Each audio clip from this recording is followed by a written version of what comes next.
This is why venture investors hate consumer, right? Like, why are humans buying Labubus? They're so ugly. People might lose their jobs, but they'll find other ones. And, Skynet might take over, but we'll fight back. Just like, there was way too much horse poop in the street and they invented cars. Like, humanity, we figure it out. I love that was the catalyst for you. Like, horse poop was the reason we invented cars. I'm not sure that is actually what drove Ford, but we'll leave it at that. Maxine, don't let the truth get in the way of a good story, okay? Sorry, you're right. Poop. Yeah, I still don't have an agent. I'm still not even 100% sure what an agent is. Adoption of AI at the moment in the market is kind of like sex in high school because everyone wants to do it. They're all kind of semi-talking about it, but there's a little bit of shame associated with it. So they're all like, oh, wait, have you done it yet? Because I want to do it. And I think I'm doing it right. Maybe I'm not, but I don't really want to tell you how I'm doing it. So I'm just going to continue to fumble my way through it. But I'm going to pretend to the world that I'm doing it all the time. And it's amazing and it's working really well. But only if you are. You're actually giving me so much FOMO. I didn't think I wanted to be an angel investor until this exact moment. And now I'm like, oh, hell yeah. Hello and welcome to In the Blink of AI, your weekly front row seat to the AI revolution. I'm Georgie Healy, and this week I'm glad I've been speaking to my therapist ChatGPT because we have the one and only Cheryl Mack, the CEO of Aussie Angels, and Maxine Minter, the general partner of Valuations, on the show. We've combined forces.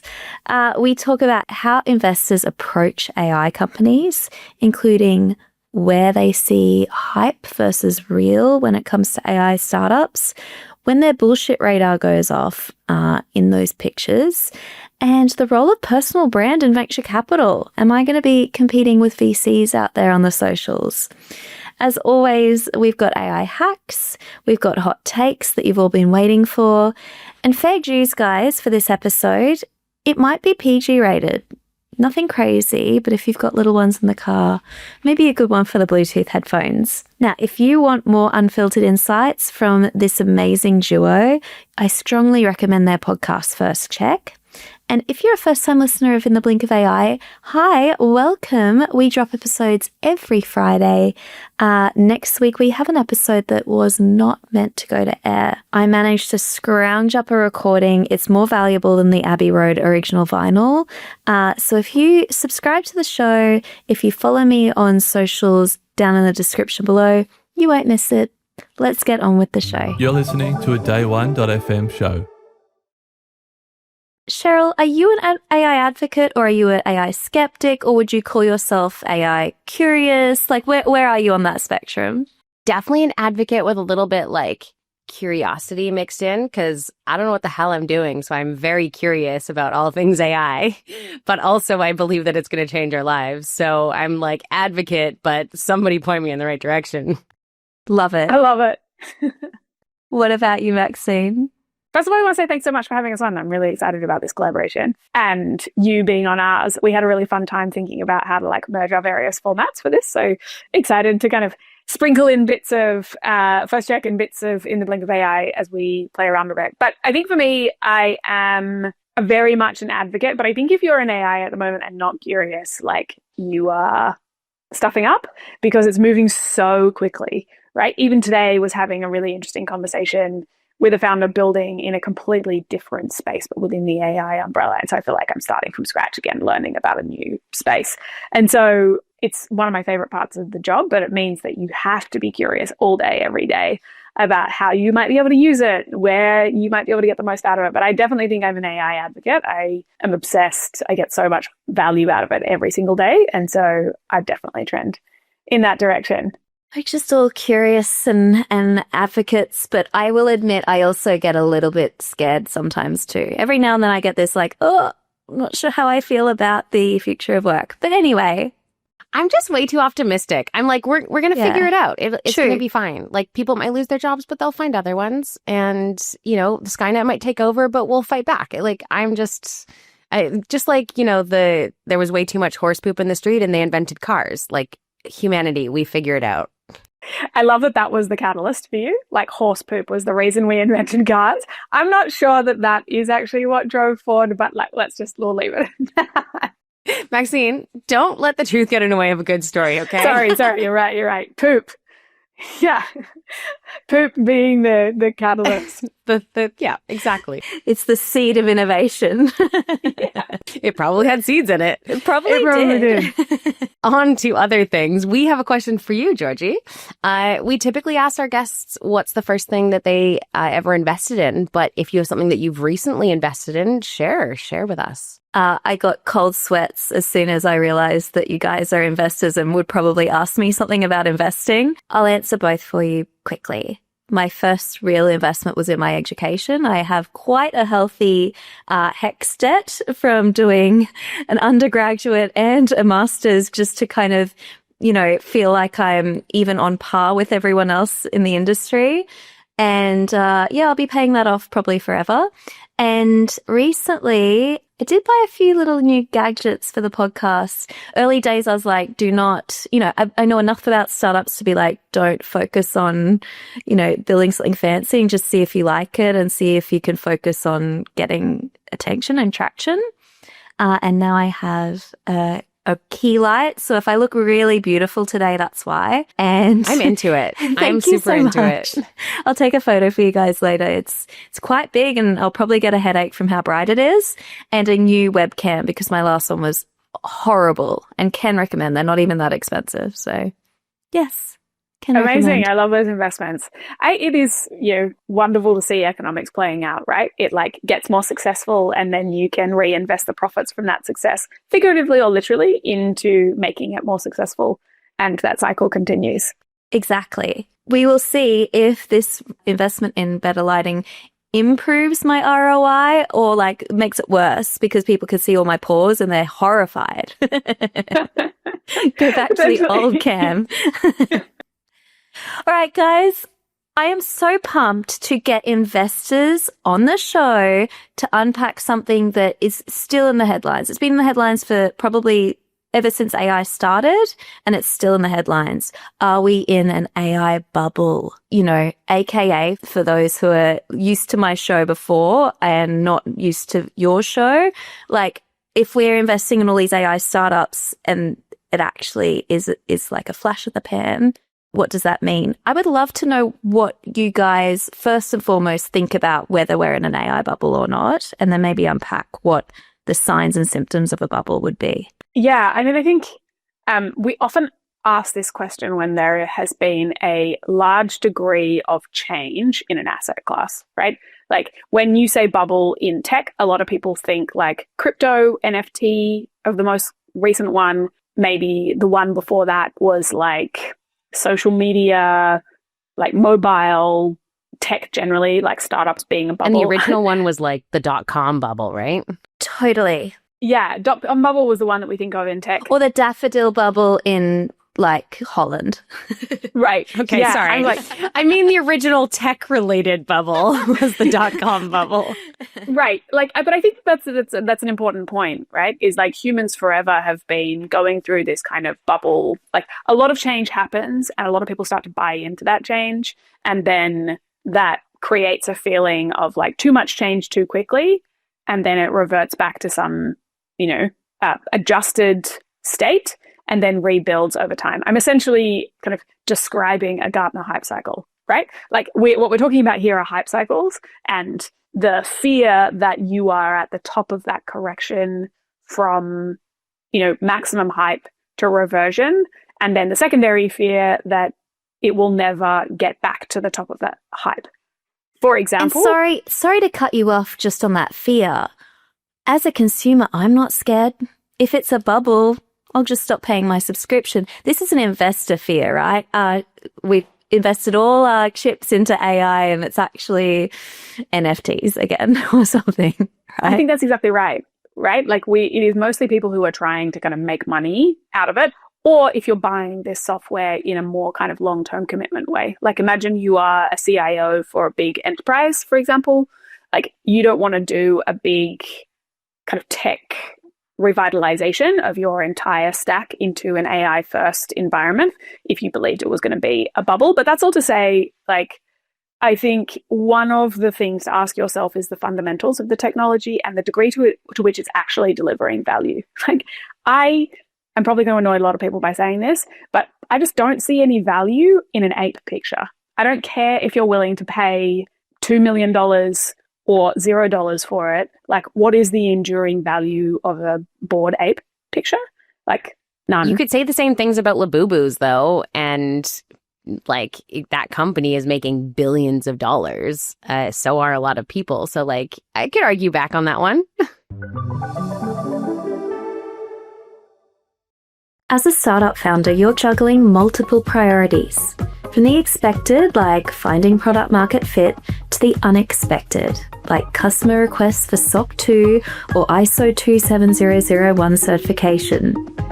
Achieving compliance is time consuming, and time spent on that is time away from the needs of the business, and that's where Vanta comes in. Vanta is the all-in-one solution for startups to become compliant quickly and build a security foundation with ease.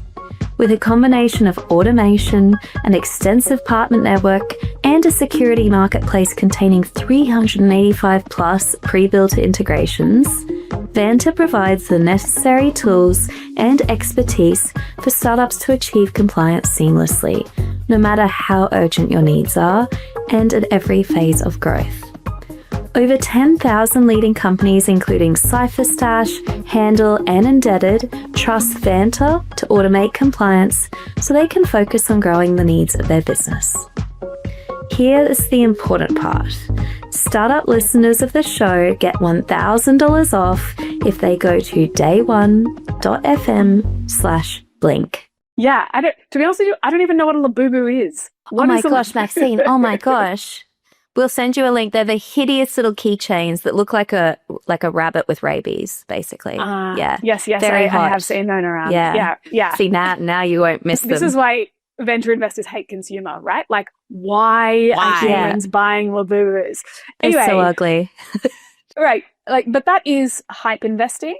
Like, you are investing behind a hype cycle. There is not long-term, I would argue there is not long-term value behind what I understand to be a Labubu is, but behind crypto, to some degree, there is some long-term value, right?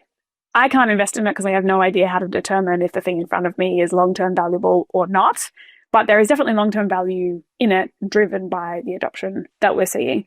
So it's a very long way of saying is there is so much value in AI. There's no way it's a bubble. I'm using it every day for hours a day.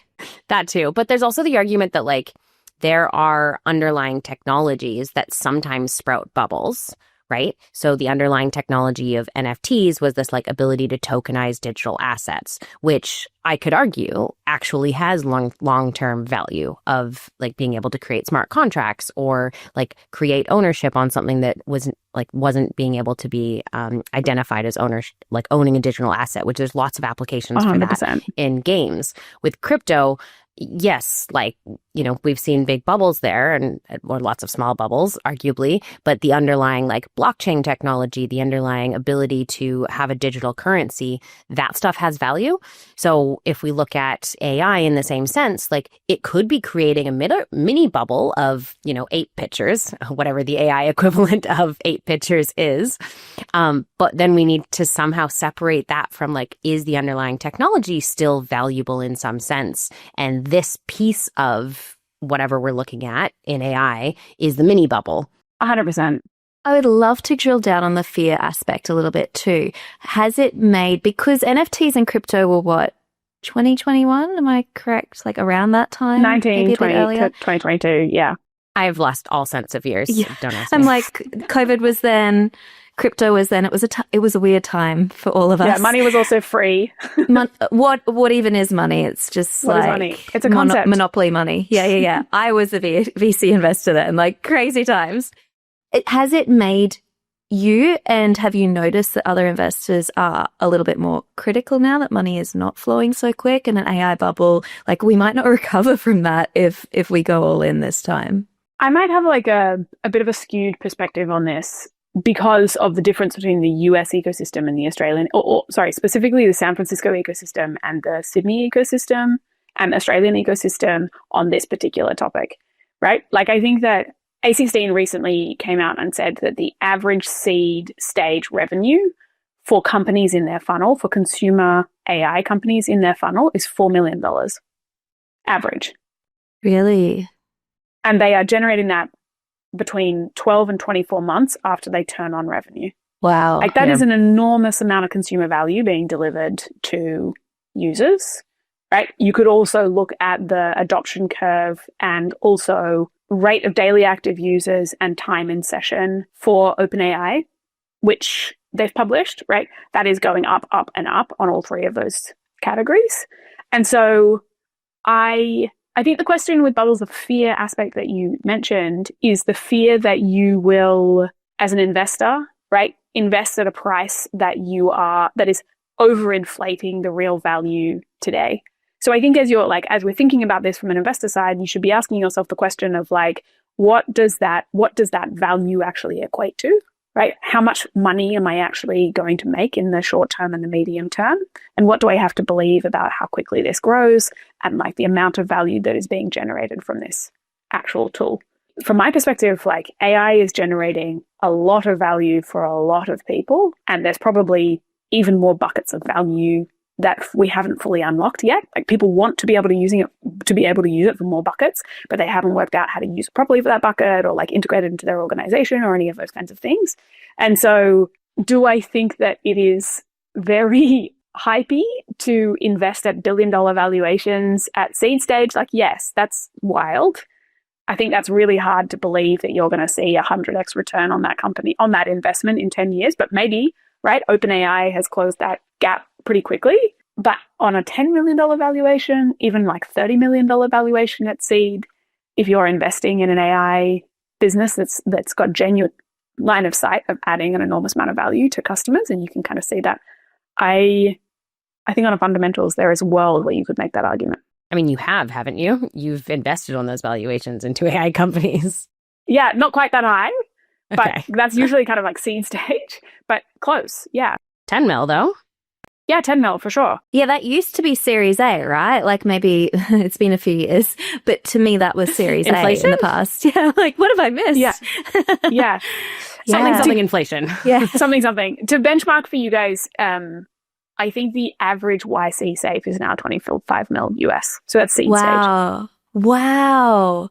I mean, YC is always in front of the market, right? 2020, 2021, I think valuations at seed were like 12 to 18. So obviously it's moved a little bit since then. I think the rule of thumb is valuations generally increase somewhere when it's not a correction market. They're generally increasing like 10 to 20% per year. Last question on the bubble from me, and I realize we're all hosts here. I just get back into my zone of hosting, so feel free to cut me off. Last one from me is the one of three hosts. Okay, so it's value add AI. We can all see that ourselves as consumers of AI, but I'm guessing not all AI startups are equal. There probably are some that just build on hype, raise these incredible rounds, and then actually don't deliver value. If you were offering suggestions to angel investors or people that are dabbling or curious to dabble, what should they look for when they're not software engineers themselves? I mean, I think the first point is like a healthy degree of skepticism. You know, we talked at the start of like not being an AI skeptic, and I'm certainly not. So I'm probably not the best to comment on this, but like having a healthy degree of like, is this actually enduring value, or is this the 8 pitcher when it comes to that? And then there's a degree of like, you don't know what you don't know. And this is where I struggle the most. And so Maxine, I'm really keen to hear your answer, is that I am not an AI expert. As I said, I don't know where I'm going and what I'm doing, and I'm just super curious about everything. But everything seems like magic to me. So when I talk to a startup and what they're doing is crazy cool, and I talk to their IT or their technical co-founder, and they explain to me all the different layers of how they're getting this, this LLM, and then they're customizing it with their own training, and then they're running it through this other thing, and then they're running it through this other thing. I'm like, you could have just made all of that up and it sounds legit to me, but I don't really have a way of knowing. And as a very early stage, like solo investor, I don't have a team of AI experts that I can be like, hey, or even an AI expert on my non-existent team that I can say, hey, can you look into their tech for me? Can you tell me if this is legit, or are they just running it through ChatGPT like I could? Like, I actually don't have a concept there. And I think that's the scary part for me as an investor. Yeah. Yeah, 100%. I think that as a rule of thumb, it's worthwhile always saying, like, early stage venture investing is a very risky asset class, very, very risky. So if you're not doing it with a healthy dose of fear, like, you should definitely get off the field immediately. Because you are taking on a whole bunch of risk. And so the job is to better understand the risk. And if you really feel like you can't get your arms around that risk, like, it's probably not a company that you should be investing in. We do this, for example, right? Like, we don't invest in biotech. We don't invest in hardware. We don't invest in a bunch of businesses like material science, just because you could literally be putting in front of me the world's best company that's going to $3 trillion in revenue in the next 4 years. I have no idea. None. You would be speaking gibberish to me, and I'm just not the right investor, right? It might be an amazing investment, but it's not a good investment for me. And so I think as an angel investor, I'd encourage you to make sure that, like, you feel comfortable enough about the risk that you're taking and the things that you're trying to understand. And as Cheryl said, right, like, knowing the limitations to your expertise and then either bolstering those expertise with, other people that you know, to ask some questions about the tech, or like ask some questions about the problem or the use case or those kinds of things, or not investing in that asset class, right? Or not investing in that particular company and choosing one that you would actually, you better understand and you feel like you can maybe support or kind of get behind those businesses. But I wonder for you, like, as you're thinking about bubbles, you see a lot of, like, a very different perspective on this market. Do you think it's a bubble?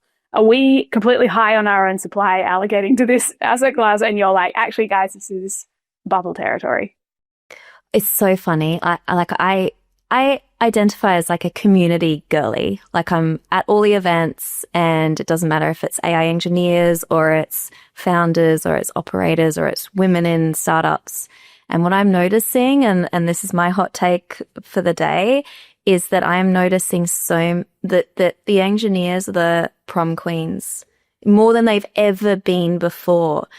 If you're an investor and you've got a pitch deck in front of you that you don't understand, and you've got an AI engineer on speed dial to be like, is this legit? Changes everything. If you're a founder, you want that AI expert in your team more than ever. You can't afford them with these $100 million salaries that Meta are offering. Everyone wants a piece of the AI engineer these days. And yeah, if it's a bubble and you're an AI engineer listening to this, ride that bubble. I can't answer it for you, but, like, get that bank. I do. Yeah, I think actually it's almost like all of the love for engineers that existed, like, pre-2022 has consolidated just into AI engineers, right? Because actually there's quite a few folks in just kind of general engineering that I think are feeling for the first time a pretty solid reduction in demand for their skills, right? A lot of the companies that we work for are starting to run engineering teams, which is just the founding engineer, the CTO, like the technical co-founder, and a healthy budget on Claude. Yeah, like, that's exactly. The tools. Yeah, and I would almost suggest, if you're like a recent high school graduate, software engineering might not be the path if senior engineers are just being asked to leverage AI tools. Like, I just don't know how I feel about that, because why get a grad engineer when you could have an experienced engineer that, can just use Claude and Copilot and things like that. So crazy times. And that used to be one of the things to study, where you're like, no, like, regardless of what the job market looks like when I graduate, I'm going to be fine. Now it's up for question. I don't know that I'm as skeptical. Mate, I did chemical engineering, and I always have been like, you idiot. Why did you not do software? What the hell, man? Imagine how rich I'd be right now, guys. I'd be on an island. Both of those degrees, actually, I still think are valuable. Maybe this is a contrarian point of view, but, like, I think that they're still valuable, but they're teaching you a way to think, and they're putting you on the cutting edge of, like, technical innovation. Right. So I think, like, you can learn engineering even today. I think one of the big challenges, if you look at all the graphs on, like, on AI adoption, lots of people want to adopt AI, but they still don't necessarily know how to, because the gap is the kind of process thinking that you get trained in like a STEM degree or in an engineering degree, but also a kind of sufficient technical understanding that you can think about how you might be able to, like, automate some of this work. And so there are now tools popping up kind of in that wedge that are trying to help close that gap. But I do think that do not despair if you're currently doing an engineering degree and you're on like, what, year 3 of a 4-year degree, being like, no, I do actually think there's an enormous amount of value. I thought this was a sure thing. Yeah. I think like you're probably still on the cutting edge of the adoption of these tools. Do I think that that's still true in 10 years? Like probably not. But if you've got a kid who is 8 years old or younger, or 7 years old or younger, like you've got time to work out what the skills of the future will look like. We'll figure it out. That's me. That's you too, Cheryl, right? Yeah. I'll figure it out. Got a 5 and a 3-year-old. I'm like, I'll worry about it in 15 years. Yeah. Dude, by then they'll be writing better prompts than me. Yeah. It'll be fine. Yeah. Okay, guys. Deep dive, investors in AI. Tell me, are you using AI tools to invest as part of your investment process or no? Oh, 100%. Yeah. Really? Tell us all your secrets. Right. I think it's crucial. I thought we weren't supposed to talk about it, Maxine. Oh, yeah. Or is it the other way around? We're all saying We're that all we're talking doing about it. Most of the great things that have happened in my life so far are because of a woman called Cass Now. She comes up with most of the good ideas, then she tells me about them, and then I just implement them. One of the summarizations of AI that she has given me, which I think just has like living rent-free in my brain, is that AI, like the adoption of AI at the moment in the market, is kind of like sex in high school, right? Because everyone wants to do it. They're all kind of semi-talking about it, but there's a little bit of shame associated with it. So they're all like, oh, wait, have you done it yet? Because like, I want to do it and I think I'm doing it right, but maybe I'm not. And like, but I don't really want to tell you how I'm doing it. So I'm just going to continue to fumble my way through it. But I'm going to pretend to the world that I'm like doing it all the time. And it's amazing. But only if you and it's working really well. But only if you are, you know? And I feel like that is the general vibe I'm getting about adoption of AI generally. And then when it's like, so when you say sex, what are you actually talking about? And you're like, fuck. No definition. Yes. Just yes. Just yes. So Yes. I think like part of what we wanted to chat about was how like to open source that a little bit, to like have the equivalent of sex in high school birds and the bees chat, but for AI implementation, at least in our businesses. So yes, definitely I'm using it loads, but I think specifically like how is probably worthwhile talking about them. I feel like I'm still at the very basic edge of how I'm using AI in my investing. It is like analyze pitch decks, help write up investment memos, take notes during my founder meetings, and then add that into my investment analysis and spit something out that I can then reanalyze with other data that I put in, and then also like use ChatGPT or Claude to do all of my like market research for me. And that's about it. So I'm being totally honest that like I'm maybe at like first base. 100%. Oh, are you kissing in below the shirt stage, Cheryl? Definitely. There's definitely some groping going on.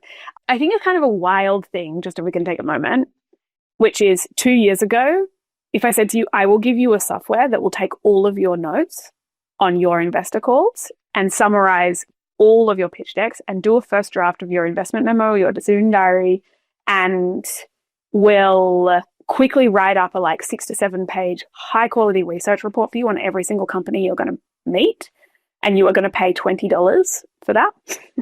You would have been like, oh my God, That's a funny joke. let me throw my money at you. And now we talk about it and we're like, oh, it's first base. Like, I don't know that I'm really using it. Exactly. I'm like embarrassed that it's not more tech. Like It's not more complex. Yeah. Exactly. Yeah. Yeah, it's funny because as you say that, I do the exact same thing. And I think working in AI, working in tech, working in startups, the barometer is so high for what we see as innovative. Like, what do you mean you don't have an AI workflow planning your whole day, doing all your emails? Basically doing your job for you. Yeah, I still don't have an agent. I'm still not even 100% sure what an agent is. Yeah. I'm about to run an event on agents and I don't know what I'm going to say. Yes, you can. You're all invited. But to your point, like, is it they're groundbreaking and incredible and it's just our lack of being able to understand the tooling? Or is it the fact everyone's gaslighting us and no one has agents and no one really knows how they work, but to look like we're on the frontier of technology, we're saying, oh yeah, I'm using agents. Yeah. They're totally doing my entire investment thesis. What do you think? I think it's probably both, right? Like, I think that one of the nice things about our job is we get to see the frontier of technology, as you said. And so I think, like, I am constantly meeting companies and being like, oh my God, I really want to use this tool. Can I please buy it regardless of whether I invest, right? Because there's lots of great tools that aren't great venture businesses, but there are a bunch I think that are like super interesting to use. So I think for us, I would say we're very much at the beginning of our adoption curve. I think one of the things that we learned was, and I think this is the case for most small businesses or anyone who delivers a service as well as VC funds, is you need good data before and good processes before you can start to automate any of it, right? And I think, so that's been the journey we've been on for the first 6 months, is just getting like sufficient data, starting to collect sufficient data points that we can start to do more sophisticated workflows on top of it before we even start thinking about automating those steps, which Cheryl, noting your what in God's is an agent even. Essentially, an agent is a series of prompts that allows an AI through a series of prompts to complete a workflow for you. So it might be like pulling in certain information, using that information to book a restaurant based on your availability, call the restaurant, like this kind of stuff on your behalf, exactly. Right? Yeah. Yeah. So like multiple steps, usually from one prompt being an input to a second prompt. So at its most fundamental, it's like information comes in, you use a prompt to collect that information and turn that information to a state. And then that state is then consumed by the next prompt to do something, a kind of next step or enrich it in some way or whatever, and then produce an output. So it's actually very appropriate for fairly like clear workflows, right? Like too much ambiguity in that workflow or too much variability in that workflow actually is a disaster. I have a question on that actually, because I was speaking to an investor on this the other day. To give permission to go through my calendar, to go through my emails, like in order to integrate all those tasks, right? Scary. Like that's a lot of privacy. That's a lot of room for error. And I hate when investors ask this to startups, but I'm going to ask it to you guys. What's to say Google doesn't do this? It's already got that integration. It's already... What say you? I hope it does. Then I wouldn't need to figure out how to connect an agent to something. Love your honesty. That's my question is like, totally. I don't like, now that I understand what an agent is, I still don't understand how I would connect it to do the workflow. So I kind of hope Google does this. Well, this is what MCPs are, and or APIs and or webhooks, right? So like APIs and webhooks traditionally were the way that we, in a scalable way, pulled out information or put in information into software. And the problem was they're not particularly AI friendly, right? Whereas MCPs are a useful kind of agent to software interface for agents to be able to pull information out in a format that they can actually use. That's why everyone's so hot under the collar about them, because they're going to fundamentally change. This is literally change. The first time I've ever heard that acronym. What does it stand for? Model Context Protocol. That's it. I had Jackie on the show and he explained it like a USB drive almost. Like you plug it in and it integrates everything for you. And they're building agents, so they're like all over this stuff, right? Right. That's exactly right. And so I think for us, like the open kimono version of what we have built as a fund is a lot of just getting our data in the right place. Plus some like very basic summarization, some very basic, as Cheryl mentioned, kind of research report development. It is so delightful to get on a call with a founder and actually be able to make good on the intention of being well informed in that call, because you've had an opportunity to like, we have an automated process where we pull in a bunch of information and then generate a deep research report about that space to help me understand the industry and the space to the extent that I don't already know about it, and to be able to like read about that and then have a conversation from that place. Oh my God, it's so good. As opposed to being like, hold on a second, who pays who and where does the money go then? And like, what is the competitive landscape you're operating in? Oh, by the way, we've got 5 minutes left. Do you want to tell me about your innovation? You know, it's so much better. That's why Maxine's winning all the good deals, because she's just having these like elevated conversations. Meanwhile, I'm like, what's an NCP? It definitely does feel like one of those things. If you're just 5% more technically advanced, Like, it's almost like you scrape the cream off the top. That's just the vibe I'm getting. So scrape that cream, Maxine. Yeah. So what are you seeing out there, Georgie? When you're talking to VCs, what are they saying that they're doing? It's very interesting. It seems like some are vertical players, like they just want to do vertical AI companies. Some are purely horizontal or agnostic, but it's because AI seems to be everywhere. If you're a startup, you're using AI to a small or full extent. I'm noticing investors are like, we need to be really clear on what our mandate is in this space. And so, like, I run an AI accelerator. And it's interesting because we have AI tech engineers interview those startups to really pop under the hood and see the AI capabilities. And the investors want to know the outcome of those conversations, obviously, because it's like, that's a really unique opportunity for them because they've invested based on the vision and probably based on customer interactions, but that is like kind of that next level understanding. I wish I had that level of understanding, but that's something I'm definitely noticing is if you've got any AI engineering support, you kind of you've got a much better understanding of that. But I don't know about you guys. I've hung out with engineers my whole life just because my undergrad's in that space, and I would not discount a non-technical founder. Like, if you think of the Steve Jobs of the world, if you think of the biggest tech companies, it's the non-technical founders that really Steve Wozniaks and just go like, we're going to change the world with this vision and actually inspire customers to be part of that journey. Do you guys agree? Like, I just think the non-technical founders are actually the ones that are going to make this special. 100%. Yeah, I mean, but I think that was always the case, right? Like, there's a reason generally that like the CEO tends to get more equity than the CTO because they will drive more value for the company in the long run. So I think that's always been the case, regardless of this new AI trend. It's just that, AI engineers are hot because there's not as many people that have studied this. Like, it's a new technology. Yeah, I think that's exactly right. I mean, my approach to this is it's not single factorial, right? It doesn't take one person to build a company. As much as we really love What's the bet? hypothesizing like billion-dollar one-person companies, and they'll definitely happen. But oh yeah, the solo founder 1 billion, very fascinating. Yeah. Right. Do you think we've met those yet? Do you think there are some floating around right now? Not yet. No. I mean, to get to $1 billion enterprise value, right? You need to get to like 100 million in revenue, or you need to make money free and get to like 30 million in revenue, maybe 10 million in revenue if money is very free. But like you're talking about a company, probably it's like 30 to $100 million in top line revenue and growing outrageously fast. Like, I don't know if you've ever been inside a company. We would know if that existed. Yeah.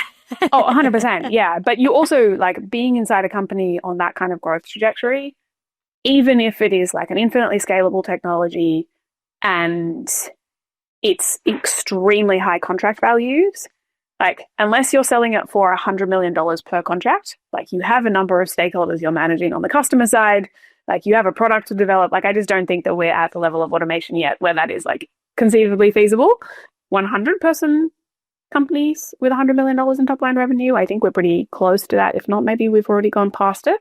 I think there is a company out of India it's like $33 million per person, which is pretty outrageous. So I think like we're definitely closing in on that. But I think I'd love to know from your side, how are you using it on the accelerator side?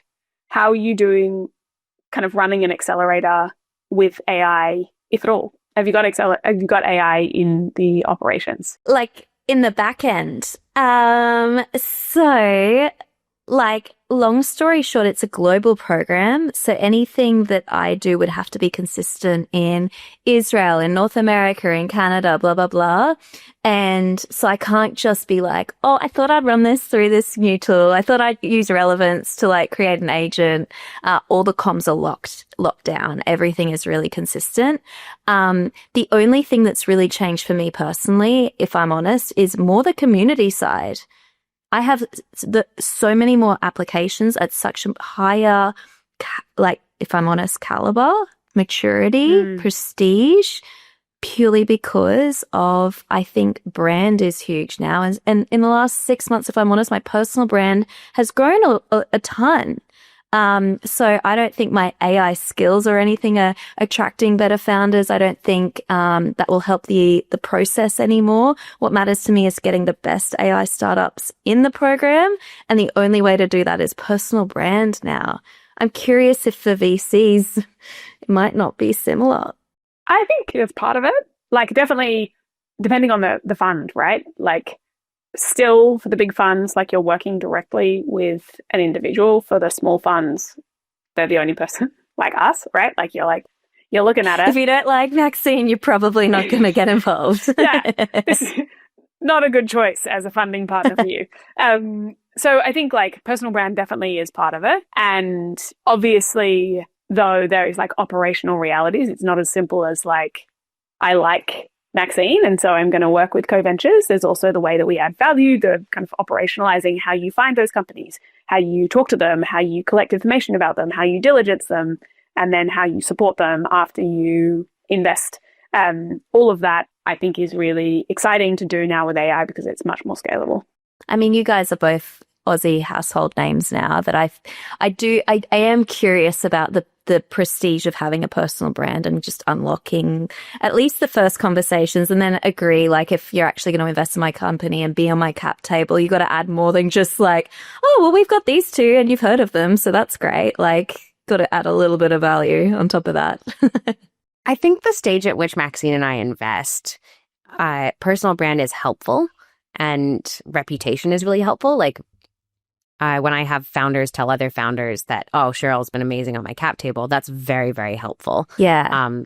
But in terms of, like, those companies approaching us versus us approaching them, like, it doesn't matter as much at this early stage. You know, at the later stages, yeah, everyone wants to go get Sequoia and, A16 on their cap table because, you know, they want a big name. Not everyone, but a good chunk of founders. So I think it at the later stages, it's much harder for us to compete.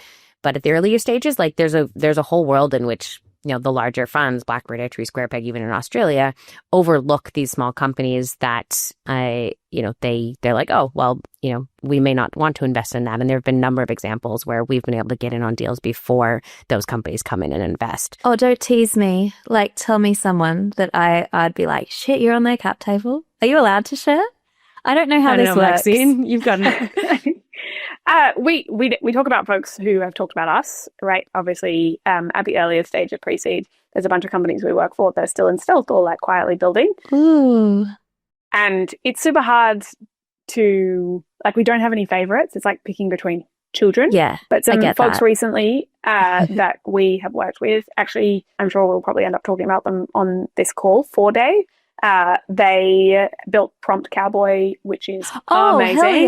Hell yeah. Yeah. I hear about Prompt Cowboy, like, multiple times a week. That's awesome. Oh, yeah. They've gone from, in May, so we've been talking to the guys for a while, kind of helping them finesse the way that they're thinking and kind of decide which part of the adoption gap they're going to start with. And since May, they had 1,800 users, and today they're just shy of 60,000. Yeah, it's been a massive growth journey for them. So those guys are doing an incredible job. Then Juno is another one that I think is doing an incredible job out there. Yeah. Yeah. And we're co-invested on that one. We're co-investors. I actually have Cheryl to thank for that one. She tagged me in and shared the opportunity, actually under the guise of advisory, and then I managed to weasel my way in there over a weekend. And she was incredibly helpful to get me up to go. She essentially spent the weekend educating me on Juno. You're actually giving me so much FOMO. I didn't think I wanted to be an angel investor until this exact moment. And now I'm like, oh, hell yeah. It's amazing. I tend to have that effect on people, though. Yeah. You're doing your jobs really well. Yeah. They're just, like, honestly, the products that they're building, like, to get to work alongside these people is just, it's a joke sometimes. Like, what they build, the pace at which they build it, the insights that they have, the way that they think about the problem, you're just in constant learn mode. It's really just such a treat to get to work alongside them. So I'm probably biased, but I think everyone should be. Yeah, Michelle Gilmore, like the founder of Juno, I think the worst thing she ever did was give me her phone number, because every time I see her, I'm like, I love you. She's like, cool. That's great. Fangirl. Have a nice day. All right, guys, I don't know about you, but I am desperate to hear your AI hacks, and I think this would be a great way to tie off the show. I usually share an AI hack of the week that, like, I steal them. Like, someone gives me a great AI hack and I steal it and I share it. You're welcome to tell me something that surprised you that you've used, or, I don't know, just an old faithful case or tool that you've been using. I'm happy to go first to give you 2 minutes to think of it. Yeah, dive in. I'm dying to know. I think you probably spend more time in AI tooling than maybe we do. Yeah, but you know what the problem is? Having a weekly AI podcast where I have to come up with a weekly AI hack, I start to really scrape the barrel sometimes. And this is one of those weeks, but still did spark a lot of joy and delight. My friend just got her Australian citizenship. She's Irish and she's celebrating. We're going out to dinner, and I said, okay, let's get her a very tacky Australiana box of all different kind of Australian themed stuff. And a few of the other girls in the chat also bought different things. And my friend turned it into a flat lay using ChatGPT, just based on all the different photos that we all pitched in. She created so we could see what it would all look like in the box and all together. It looked really great, actually. Oh, wow. And I thought that was kind of clever. Cute. Yeah. That's so clever. And the Very new cute. world of gift boxing, I can imagine. Exactly. Right? Exactly. Very That's cool. chic. Very cool. Mine, I probably have one that's, I think everyone could use.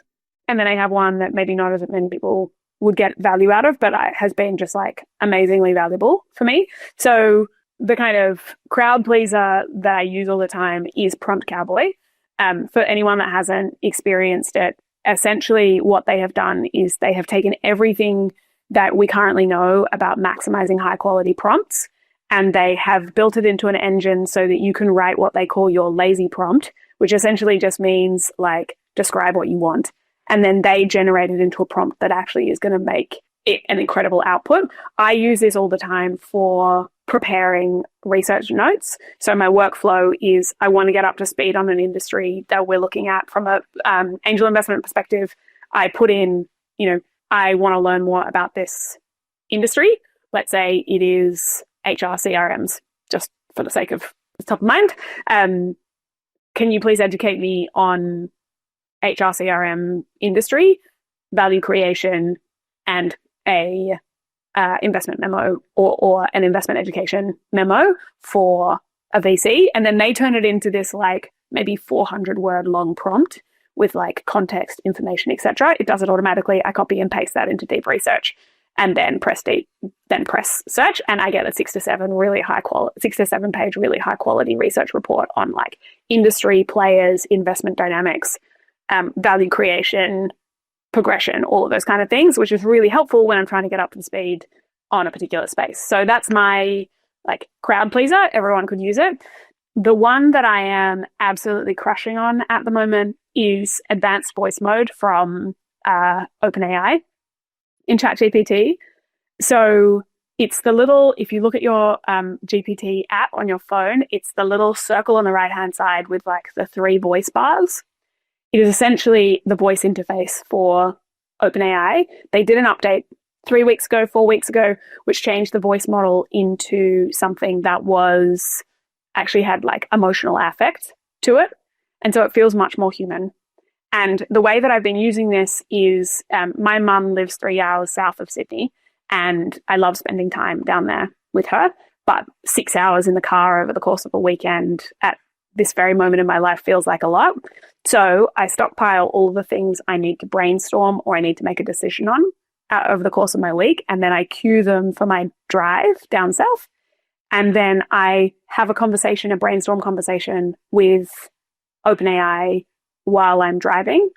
And then I take the output of that conversation and produce the relevant document or strategy or whatever it is that we need to produce. So a tactical example is we are very much in the scale journey. Like all early stage businesses, we are making the progression from just the wild west of comp and salary progression and role progression into a more formalized leveled system. And so I wanted someone to educate me on what best in market looks like there, and then be a brainstorming partner for what our comp philosophy should be, and then help me put together that document. And because advanced voice mode can search the internet while you're driving, you can what examples, what are some benchmarks?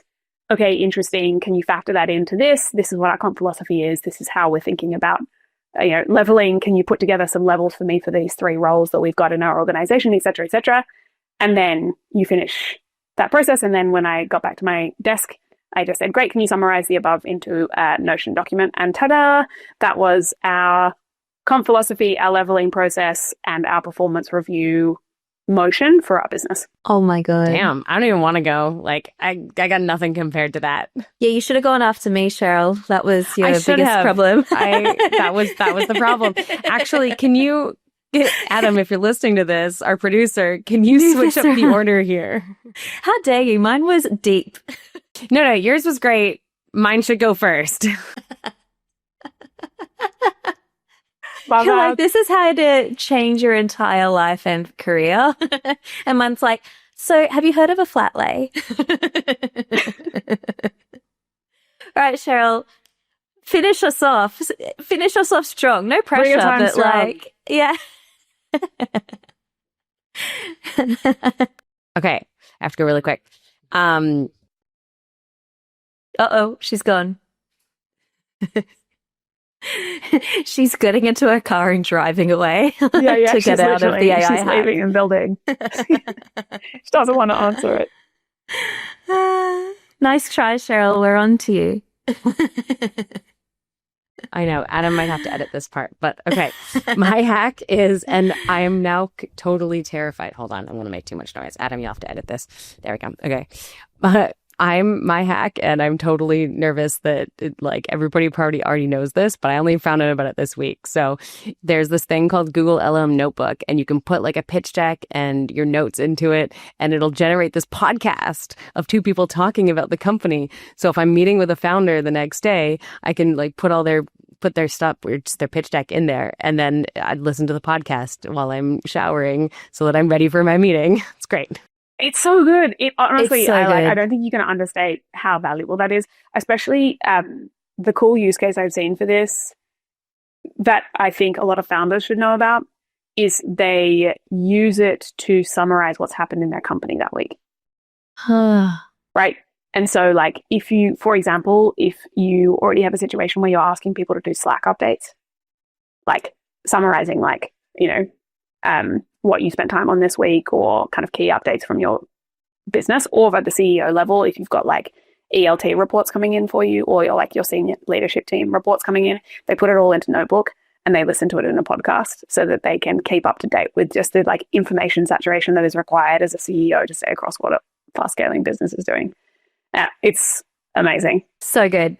I use NotebookLM because I'm obsessed with myself, apparently. I put my YouTube podcasts in there to get inspired for a LinkedIn post to promote it, because I can be like, what were the key things that we talked about?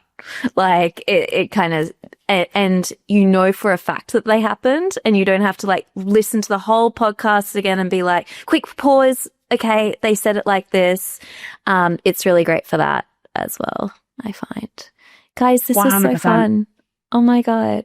Maybe I should just chat to you every week. This is super awesome. If anyone wants to get in touch with you guys, how do they do it? And what would you like them to get in touch with you about? I mean, for me, if you're interested in angel investing, we love being known as the place to write your first angel checks. So come visit us at AussieAngels.com and we'll guide you through that process. Amazing. For me, you can hit me up on LinkedIn. I'm quite active there. Just DM me. And if you're building something amazing at Pre-Seed, I would love to chat to you. If you're an angel investor, we run a syndicate on Aussie Angels on Cheryl's platform. And so hit me up. Also, you should join Cheryl's syndicate as well for both of them. And if you're looking to invest in pre-seed companies, we'd love to chat to you because we are a way to help get you exposure to incredible pre-seed companies from Australian founders globally. And for me, if you want to hear more from the best experts in the ecosystem, like Cheryl and Maxine, you better keep watching In the Blink of AI. We have podcasts come out every Friday. Amazing, guys. Thanks for coming on. Amazing. Thanks for having us. Thanks for having us. Thank you for listening to In the Blink of AI. You can check out the show notes for anything discussed in this week's episode, and we will be back next week. This podcast was produced by Day One, with music by Dan Hansen and visual artwork by Sophie Tyrell. If you loved the episode, please tell your mates. And I love AI news. Please share your thoughts and suggestions to georginarosehealy@gmail.com.